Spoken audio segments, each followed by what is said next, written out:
warahmatullahi wabarakatuh. Kembali berjumpa dengan saya, Hersy Beno Arif dari Forum News Network. Saya akan memberikan update Anda untuk perkembangan terbaru, meskipun itu sudah kemarin ya, bahwa akhirnya diakui oleh TNI melalui Kapendam Cendrawasih bahwa pasukan TNI yang tewas di penyergapan diduga itu berjumlah 4 orang dan satu diantaranya kemarin yang sudah disebutkan sebelumnya, yakni Miftahul Arifin, dan empat-empatnya ini berasal dari Unit Rider 321. Nah, saya akan mengajak Anda untuk berbincang dengan Ketua MPR for Papua yang juga ini saya kira sebenarnya saya nggak perlu kenalin lagi namanya, yakni Bang Yoris Rawiai. Bang, apa kabar Bang? Baik, Abang di mana nih? Di Jakarta atau di Papua? di Jakarta. Belum. Nanti sekarang kami sudah reses, tapi nanti awal Mei baru berangkat ke Papua karena proses pendaftaran sebagai calon anggota DPD yang baru. Itu kan Oke. jadwalnya tanggal 1 sampai tanggal 14 Mei. Yes. Ya. Jadi setahu saya kan Bang Yoris ini anggota DPD dari atau senator dari Papua Barat gitu ya. Tapi Abang juga ketua MPR for Papua. Ini For apa Papua. lembaga apa ini, Bang? Jadi MPR for Papua itu kami gagas dan disepakati oleh seluruh pimpinan MPR pada tanggal 18 Desember 2019. Artinya kita tahu persoalan Papua ini sudah cukup lama tidak pernah ada suatu solusi atau grand design untuk bagaimana menyelesaikan Papua secara komprehensif. Nah, setelah kami dilantik, kemudian 21 anggota DPR RI dan DPD RI yang berasal dari Papua bersama-sama ketemu dengan pimpinan MPR. Yes. Kami menyampaikan berbagai macam persoalan, maka MPR sebagai rumah kebangsaan, maka perlu untuk MPR membentuk satu badan untuk bisa memberikan satu kerangka acuan tentang penyelesaian Papua secara komprehensif di era Pak Jokowi 5 tahun terakhir ini, periode kedua, agar ini bisa menjadi legacy. Maka tanggal 14 Desember dibentuklah MPR for Papua dan saya kebetulan dipercayakan oleh rekan-rekan semua untuk sebagai ketuanya. Dan kami sudah melakukan proses-proses ini dengan prinsip kami hadir sebagai solusi, bukan sebagai pemantik, untuk bagaimana bisa membuat satu kerangka penyelesaian Papua secara komprehensif. Dan kami sudah mulai di 2019 itu pada tanggal 2 Mei sampai dengan tanggal 4 Mei kami melakukan kunjungan dan membuat prasasti di Wamena dan di Freeport. Mei kapan itu? Dari tahun berapa itu? 2019. Oke. Jadi pasca pelantikan. Nah, setelah itu kembali COVID. Jadi 3 tahun relatif tidak bisa ada kegiatan, tetapi kami melakukan terus komunikasi, baik itu dengan pemerintah pusat maupun pemerintah daerah dan seluruh stakeholder tentang bagaimana menyelesaikan persoalan-persoalan Papua tentunya secara komprehensif. Sekarang ini terkesan kita ini kan selalu melawan lupa. Kita tidak tahu bahwa persoalan Papua ini kan sudah cukup panjang. Iya, benar. Panjang 60 tahun lebih, dan dari waktu ke waktu rejim berganti, pemerintah berganti, ini tidak ada satu solusi konkret. Semua dengan berbagai macam persepsi masing-masing, keinginan masing-masing antara seluruh stakeholder di Papua dan pemerintah sendiri tentunya. Nah, ini kami mencoba untuk bagaimana melakukan terobosan-terobosan di situ. Dan alhamdulillah sudah berlangsung cukup bagus selama ini dengan kami melakukan komunikasi terus. Kemudian ya memang menjadi keprihatinan kita juga, Hersu dan Bapak Ibu sekalian, bahwa di era kepemimpinan Pak Jokowi hampir 2 periode atau sudah 8 tahun lebih ini, sejak beliau pertama kali dilantik pada 2014, kemudian tanggal 29 Desember 2014, beliau hadir di Papua dalam perayaan Natal. Saya kebetulan waktu itu hadir juga, di mana beliau menyampaikan visi beliau dalam rangka penyelesaian Papua. Dengan ada 4 hal itu dan masyarakat begitu antusias.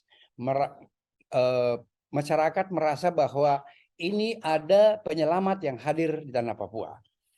Nah, kita semua pahami itu sehingga Papua memberikan sumbangsi dalam pemilihan Presiden periode pertama dan kedua lebih dari 90% tentunya. Nah, tetapi di akhir periode pertama kita lihat bahwa apa yang terjadi.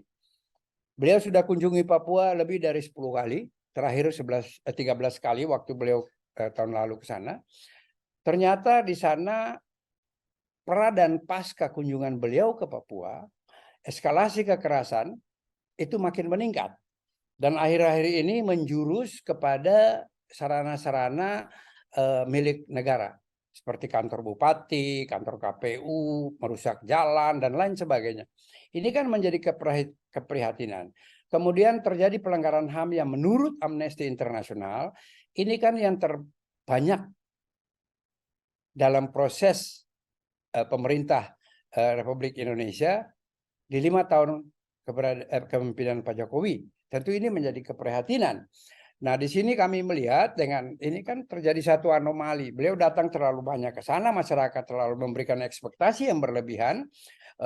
Ternyata di satu sisi ini kan kekerasan yang muncul ini kan dan sudah mengarah seperti yang kejadian kemarin ini. Kan sebelumnya banyak sekali yang sudah terjadi. Kita tidak usah bicara terlalu jauh, Hersu. Saya hanya ingin kita melihat di periode beliau. Yaitu 1 Desember tahun 2017. Itu kan pembantaian yang 17 orang dari Istaka Karya, kemudian oleh Egyanus Kogoya. Di tempat yang sama yang kejadian ini hari. Dari situ kemudian dia merambat kemana-mana. Pegunungan Bintang, dan itu kan ada 8 kabupaten yang dianggap zona merah. Karena di sini yang muncul isu-isu separatis dengan segala macam. Nah, ini berkembang terus.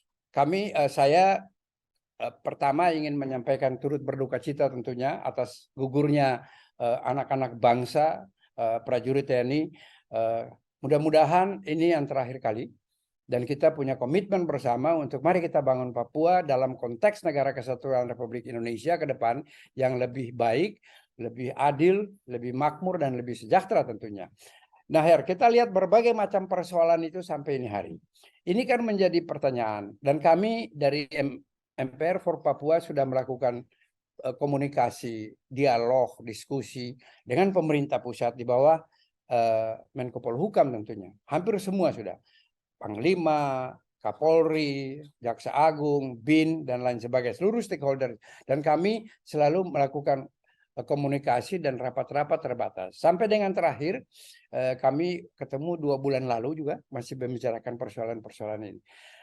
Nah, memang kalau Anda mau tanyakan dan secara jujur, kita ini kadang-kadang kan selalu melawan lupa ini. Jadi kita tidak pernah menyelesaikan masalah Seolah-olah itu. baru kemarin gitu ya peristiwanya ya. Dan ini terlalu parsial.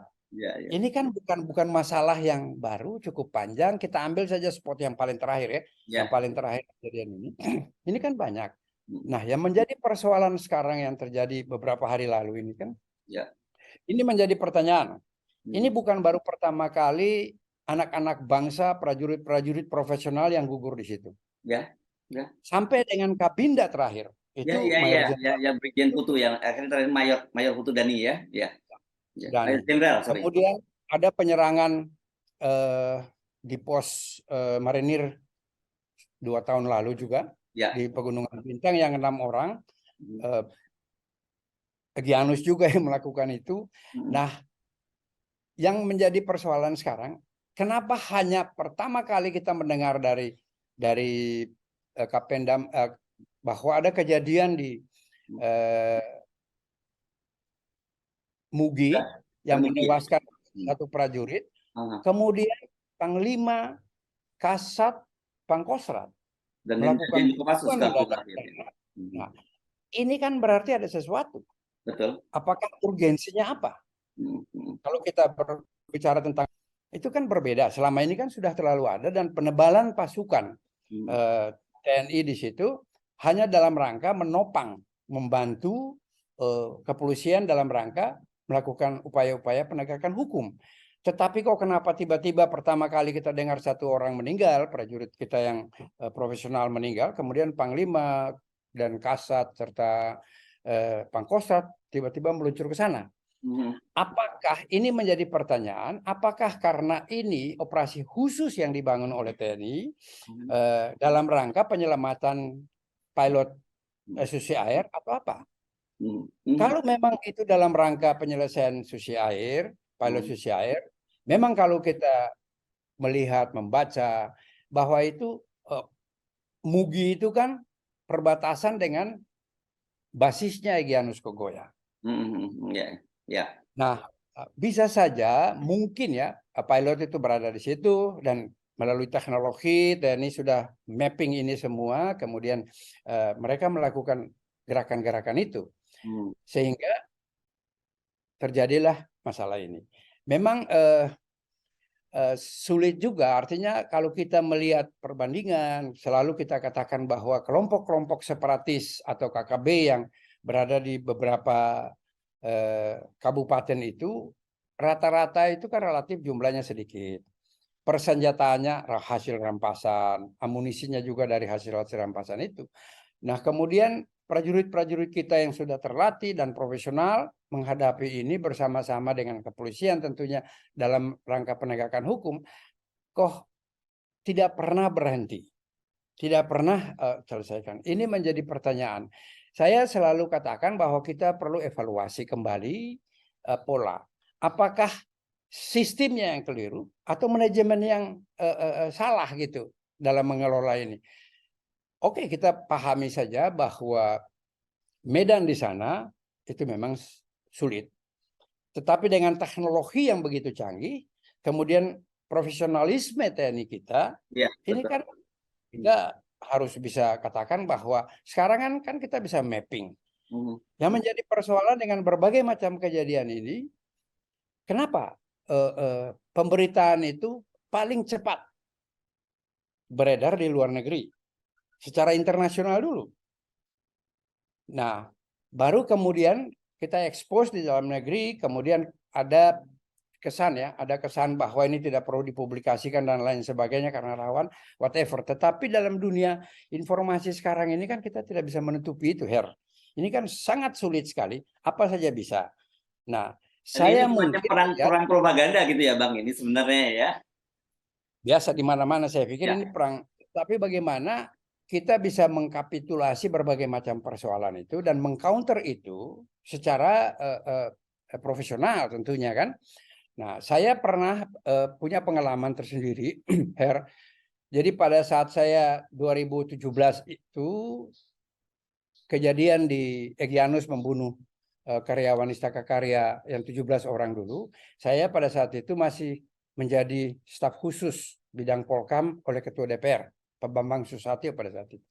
Kejadian berlangsung seminggu, kemudian beliau panggil saya dan memberikan SK untuk saya coba menginvestigasi persoalan itu. Dan saya berada di sana selama 2 minggu, melakukan investigasi, bertemu dengan Forkompinda dan semua unsur-unsur yang ada di sana.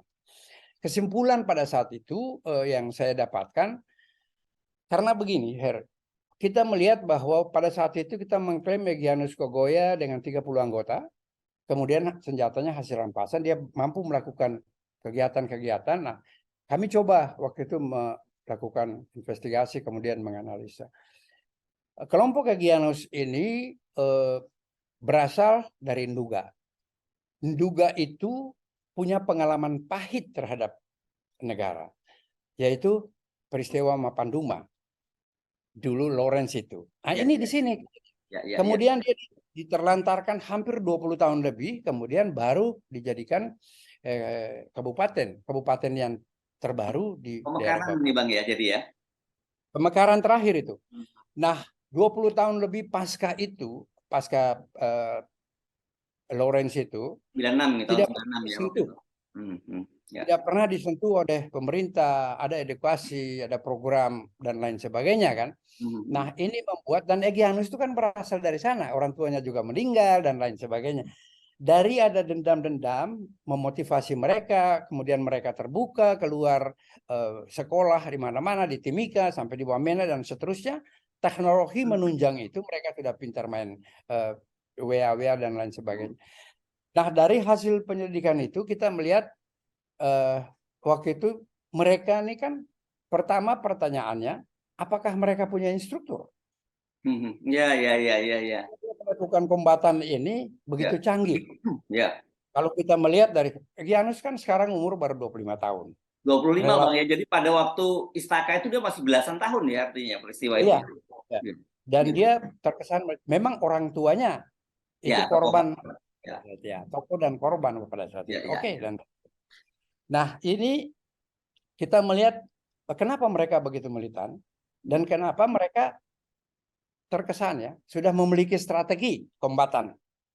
Artinya hampir tidak sebanding kekuatan mereka dengan prajurit-prajurit profesional kita. Kemudian yang menjadi korban dari waktu ke waktu ini kan hanya dari pihak prajurit. Taruhlah dari situ masyarakat yang kemudian akan berdampak pada pelanggaran HAM dan lain sebagainya. Kedua, persenjataan. Saya waktu itu kebetulan melakukan investigasi. Jadi persenjataan ini kalau menurut data dari pemerintah bahwa ini hasil rampasan. Berarti hasil rampasan kita bisa hitung berapa sih yang diambil, berapa sih yang dicuri. Kemudian yang ketiga, amunisi. Mereka bisa berhadapan dengan pemerintah, kemudian melakukan Ya. istilah adu tembak menembak Nah, dengan rasio tertentu yang harus menggunakan peluru yang banyak. Dari mana itu? Ya, ya, ya, ya. Sementara semua sarana-sarana vital sudah dikuasai. Ya. Baik itu airport, pelabuhan, darat, laut, dan lain sebagainya sudah kita. Nah, peluru dan senjata itu kan bukan barang mudah dan ringan. Ya. Kenapa bisa berada? Dan terakhir kita dapat laporan mereka sudah punya RPG, jadi pelontar granat yang sudah dipakai. Ini kan berbahaya. Ya. Dari berbagai macam analisa yang kita coba lakukan, ini kan ada apa sih sebetulnya? Kalau kita berbicara bahwa ini ada selundupan senjata dari mana-mana, pakai apa? Hanya dua alternatif. Dia kalau mau pakai sungai, melalui sungai, itu kan hanya dari Merauke atau dari Timika. Masuk melalui sungai 800 km sampai ke sana. Atau dia bisa menggunakan pesawat-pesawat kecil.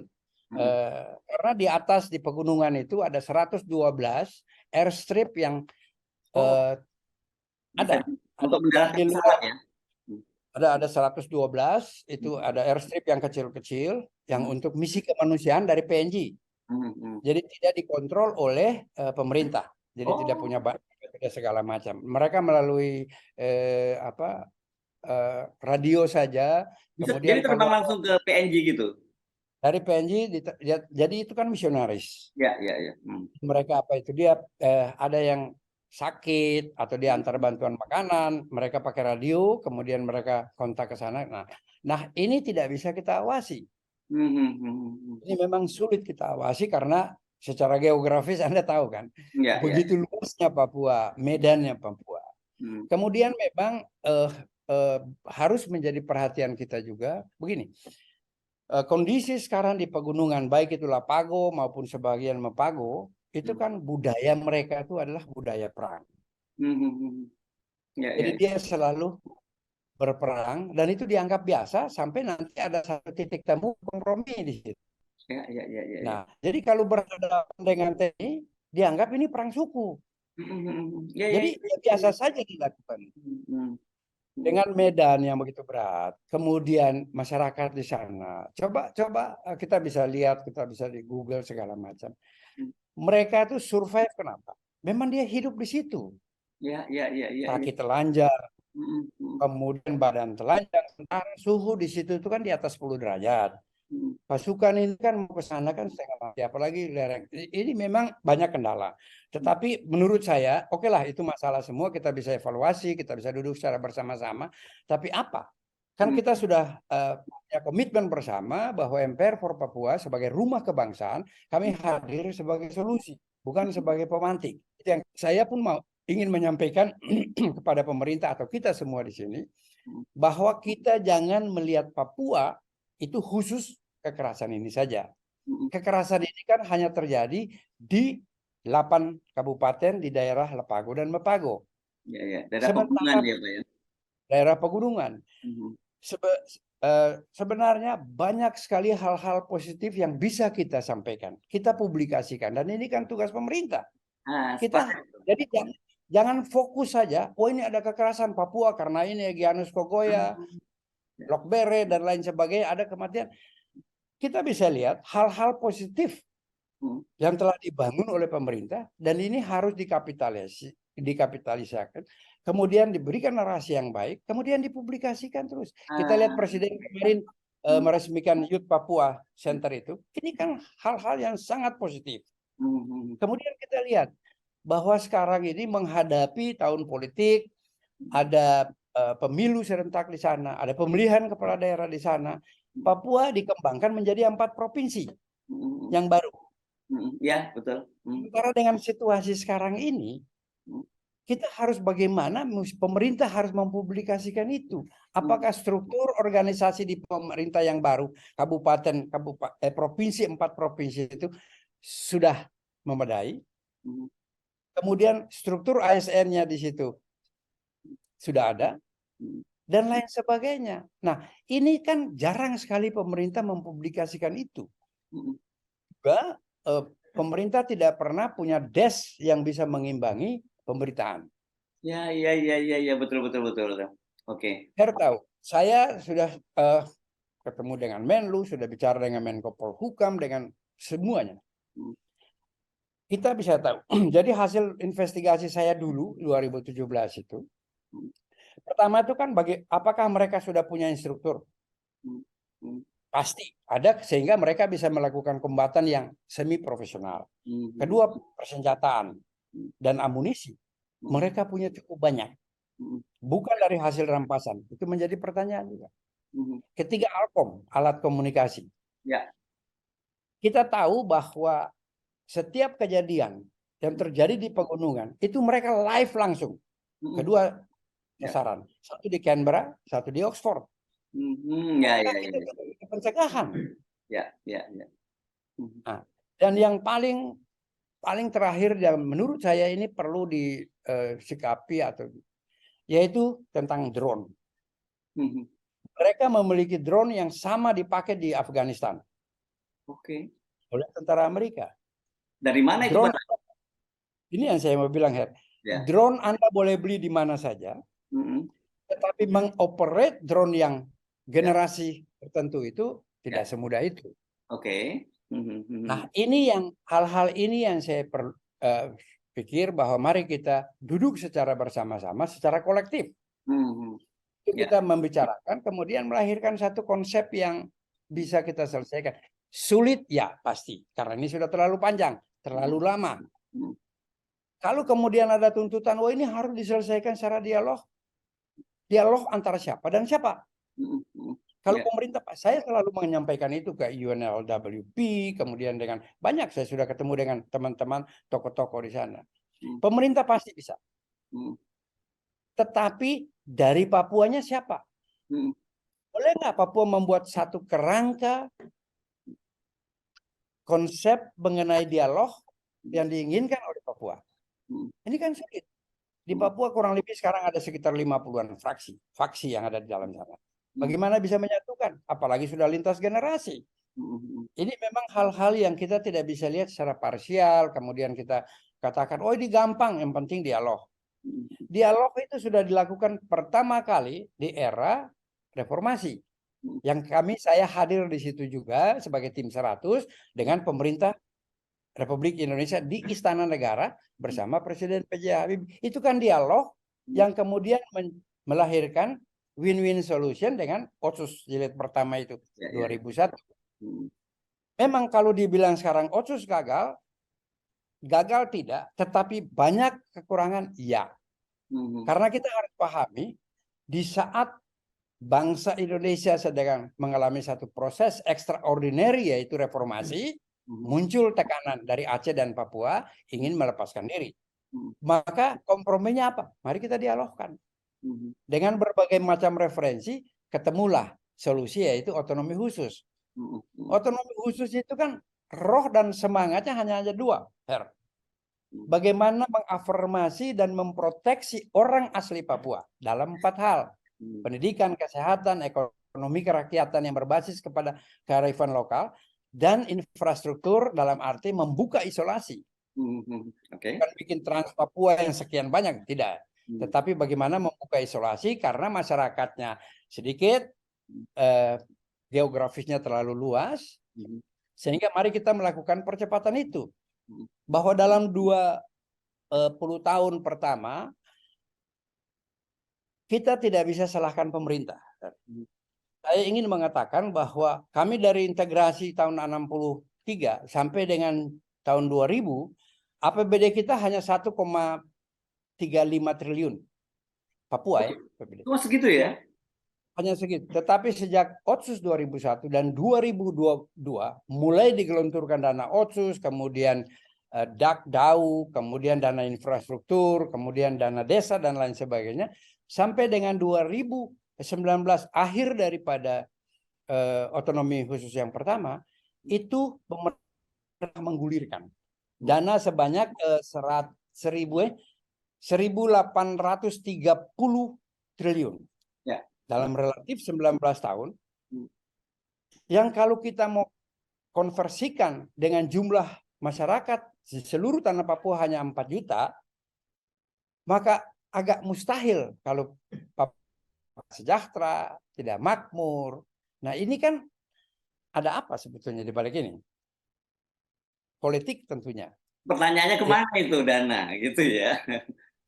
Saya selalu katakan, jadi waktu itu masyarakat menolak dana Otsus dan lain sebagainya, saya selalu sampaikan begini. Kalau pemerintah tidak menggelontorkan dana itu, mari kami sama-sama demo. Tetapi kalau pemerintah sudah menyalurkan dana itu, kemudian dikelola oleh Papua sendiri, yang mana kita harus tahu. Ketetapan MRP bahwa gubernur, wakil gubernur, bupati harus orang asli Papua. Dan ini sudah diserahkan. Real sudah diserahkan. Sehingga manajemen itu yang saya katakan tadi. Apakah sistem pengelolaan yang keliru atau manajemen yang amburadul? Ya kan? Ini sudah diserahkan sepenuhnya. Saya harus objektif melihat persoalan ini untuk kita memberikan edukasi. Jadi jangan kita bilang, oh, kalau pemerintah kasih lengkap seluruhnya. Malah di Otsus yang kedua ini ada penambahan 0,25%, yang waktu itu kita melakukan perdebatan cukup sengit, dan ini anggaran cukup besar hanya untuk pendidikan dan kesehatan. Makanya saya katakan, dengan dana Otsus yang kedua nih, pendidikan dan kesehatan harus bebas, free untuk seluruh warga bangsa Indonesia yang berdomisili di Papua. Gitu, Her. Jadi memang kalau kita, gimana? Saya melihat jadi apa yang Anda gambarkan tadi, jangan kemudian salah satu yang saya bisa simpulkan bahwa jangan melihat menduga itu seperti kita orang, analoginya orang buta yang memegang belalai gajah gitu, dan kita menyimpulkan bahwa oh gajah itu bentuknya seperti teropong panjang begitu ya, gitu ya.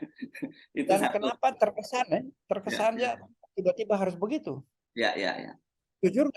Dan di era sekarang ini memang agak sulit untuk kita mau menutupi informasi. Ini kan semua begitu kejadian internasional kan sudah expose lebih dulu. Nggak usah banyak, kita kembali ke pilot itu kan. Itu kan expose di New Zealand begitu kuat. Nah, ini yang saya menghimbau kepada pemerintah supaya harus ada desk. Apakah itu melalui Deplu, apakah itu melalui BIN, apakah itu melalui Menko Polhukam, tetapi yang bisa mengcounter berita-berita internasional itu sebagai balancing of information.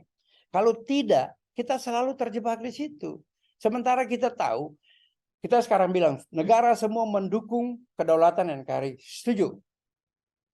Tapi jangan salah, ada NGO di bawah itu ya, non-governmental, ini yang selalu mendorong itu. Dan ingat, dari semua lembaga-lembaga atau lembaga-lembaga masyarakat, civil society di seluruh dunia yang mendukung gerakan-gerakan Papua dalam arti mengenai hak-hak asasi manusia dan hak hidup orang, itu New Zealand itu yang terbanyak. Ya, banyak yang sekali ya mungkin di sana. karena Padahal ada negara itu kaitan kecil ya, Bang ya. kecil, tapi dia mampu eksis dan survive kan. Negara ini jangan begini, Kita jangan bilang, oh itu negara kecil. Yang penting, pertama dia sudah punya hak kemerdekaan. Kedua dia mampu memanage seluruh warganya dengan tujuan yang sama. Itu aja kan. Besar tapi kalau susah ya buat apa? Kenapa nggak kecil tapi sukses? Ya nggak? Ya. Jadi Bang, apa yang Jadi bisa memang Her, saya pikir ini perlu. Saya kepingin untuk bagaimana? silakan lanjutkan. Abang apa tadi? Enggak, silakan. Enggak. Jadi apa yang ini kira-kira strong recommendation? Saya kepingin pertama tidak bisa sekelompok atau seorang saja yang atau satu institusi saja yang mengatakan gue bisa selesaikan Papua. Tidak mungkin. Ini perlu harus kolaborasi, ya kan, secara keseluruhan. Kemudian memiliki konsep. Waktu kami pertama kali di Menko Polhukam, kami sudah katakan, Pak, mari kita duduk, kita samakan visi dan persepsi, semangat dan idealisme sebagai hadir sebagai solusi untuk menyelesaikan persoalan Papua secara komprehensif. Itu dulu, secara bersama-sama untuk menyelesaikan Papua. Dengan pemberitaan, jangan terfokus pada hal-hal yang pragmatis. Ntar tiba ada demo, ntar ada ini, ada kombatan di sini. Kenapa kita nggak ekspos tentang yang positif? Melihat wajah Papua bukan hanya di gunung, bukan hanya di Lapago, bukan hanya di Mapago, tetapi melihat Papua secara utuh. Ada 7 aliran suku besar di situ, yang tidak semua seperti itu. Jadi jangan kita mengeneralisir, wah ini Papua kacau. Tidak. Jayapura masih aman, dan lain sebagainya. Nah, ini tinggal semangat ya. Kalau saya, mari semangat idealisme ini, kemudian jangan kita sebagai pemantik, memprovok, ini yang saya lihat. Hadir sebagai solusi. Itu aja. Kita lebih melegakan begitu mendengar Abang menyampaikan paparan tadi, karena orang melihatnya memang seperti tadi saya bilang, seperti mohon maaf ini menggunakan kata bukan menghina disable ya, seperti analogi orang buta melihat tadi memegang gajah tadi ya. Oke, next time mesti kita sambung lagi nih Bang Yoris, banyak sekali. Terima kasih Her. Mudah-mudahan ini bisa berlanjut. Komitmen kita bersama untuk menyelesaikan Papua dalam konteks NKRI. Dan terakhir, selamat melaksanakan sisa hari puasa dan minal aidin wal faizin. Mohon maaf lahir dan batin. Oke, terima kasih Bang Yoris. Terima kasih. Salam buat Oke, demikian tadi perbincangan saya dengan senator dari Papua dan sekaligus Ketua MPR for Papua, Dr. Yoris Raweai. Saya Arif, sampai jumpa lagi. Wassalamualaikum warahmatullahi wabarakatuh.